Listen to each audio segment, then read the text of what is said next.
Welcome, ladies and gentlemen. Apparently, Spider-Man 4 is a mess. Sony and Marvel, they can't decide on a whole bunch of decisions, and yeah, it's kind of a mess, which makes a lot of sense. I think the superhero genre in general is at a crossroads, a turning point, and a lot of studios are kind of scrambling, trying to save or salvage the remainder of the films that they've got coming out. And then I would imagine there'll be a complete 180 directionally on the films which haven't even entered production. This is kind of one of them. So it's rocky ground at the moment. So we'll dive into this today. Hit subscribe if you're new here, folks. And turn the bell notifications on. Follow me over on Twitter. But let's take a look, shall we? So, Spider-Man 4. Marvel and Sony apparently have very different ideas about who should direct. Also a release date. They're squabbling over a release date as well, allegedly. It's all over the place. There's also a Miles Morales MCU update as well. So let's take a look. I think for Sony and Marvel both, like what does Marvel have at the moment? They've got Deadpool and Wolverine. After that, Marvel actually has nothing that anyone is interested in. Genuinely, they don't. Look at what's coming out. They've got nothing anyone is bothered about. So, Sony, they've got Craven. No one cares. They've got Venom 3. Yeah, mixed. I think the trailer will make or break that film because Venom 2 wasn't as well received as Venom 1. And then Sony's got nothing. This is the linchpin of two studios making profit. Absolutely. Again, Marvel will make money on Deadpool and Wolverine, but this is the linchpin for two studios. So it makes sense that they're squabbling over it, trying to get it right. But yeah, so there's a bunch of troubling reports about Spider-Man 4, though they're arguably to be expected, given how long it's been since we last saw Spider-Man on the big screen. Which is quite crazy, really. I mean, Spider-Man No Way Home came out in 2021. 2021, guys. That is a long time ago now, actually. If you're thinking about sequentially releasing movies, it is a fairly long time ago. I'm not saying they have to just crank them out, but, with everything that's changed in the film landscape since then, this is the thing to consider. With everything that has changed in the film landscape in that time, they want to get this right, because this is make or break. But anyway, there's been a whole bunch of delays, and that's obviously allowed a bunch of scoopers to start sharing rumours, which many worry a lot of fans, including recent claims that Marvel Studios and Sony Pictures have conflicting visions for both the release date and creative direction. Which, given Sony's track record, but given Marvel's current track record, both are terrible. So, it's not even like one is going to trump the other in terms of quality on this. I don't think there's a guarantee either would make this good. But yeah, so it's basically a mess behind the scenes.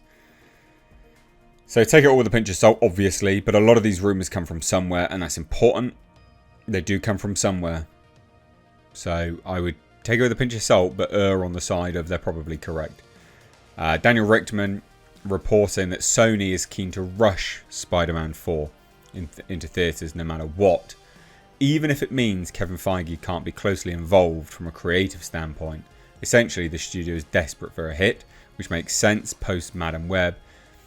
But also, Kevin Feige is never close to movies creatively, actually, and you can just take their own dialogue as confirmation of that. So take the new Daredevil, right? Born Again.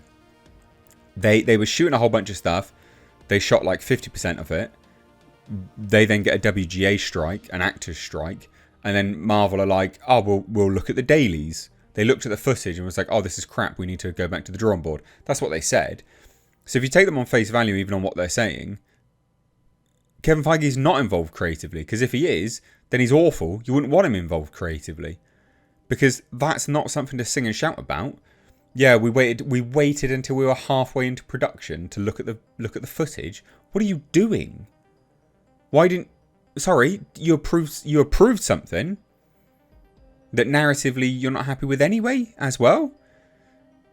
I don't think he's involved creatively at this point. And if he is, then this is the reason why things are dog shit. So Sony boss Tom Rothman apparently is eager for John Watts, who is the director of Spider-Man Homecoming and Spider-Man Far From Home, and Spider-Man No Way Home to return, which I would say that makes sense. Why would you not want him to come back? You know, he's massive, massive critical acclaim, those films, and commercial acclaim as well. But apparently Feige wants someone else, Drew Goddard. Apparently.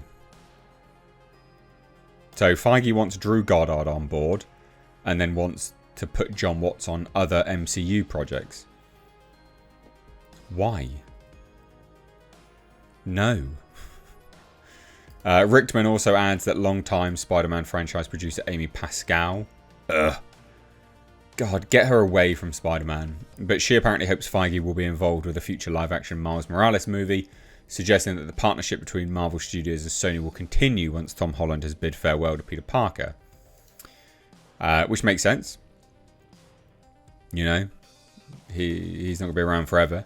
Apparently Pascal said for a live-action Miles won't be seen on screen until we make 2 more movies. Someday, we're very happy doing the animated Spider-Verse movies. Chris Miller, who is Spider-Verse producer and writer, also said, when she said not until we make 2 more movies, she meant beyond the Spider-Verse and the live-action Tom Holland film. And Tom Holland also had said in the past, I would be honoured to bring Miles Morales into the live-action world. How we do that, I don't know, but given the opportunity, I would jump at that. In terms of, you know, sharing the screen and debuting together. So look, it's a massive mess behind the scenes. Who cares if Kevin Feige's involved creatively at this point? Who cares if Sony's... Who cares? Like, who cares? Do you care? These are the only films post Deadpool and Wolverine that Marvel have that could be any good. Garbage. Absolute garbage. But yeah, so basically Spider-Man 4 is a complete mess. Marvel and Sony are just squabbling.